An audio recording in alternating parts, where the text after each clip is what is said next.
រាប់អានរាប់ចេញមកពីចិត្តកុំរាប់ហើយគិតតែលើកដាច់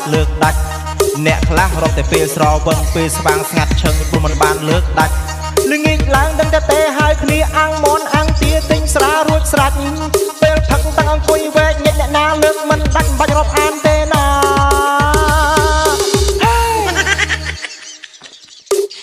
ផឹកស៊ីមានរបបមានរបៀបផឹកតែសារសុខភាពកុំលើកដាច់យើងផឹកកុំខ្លាចអ្នកលក់ក្រ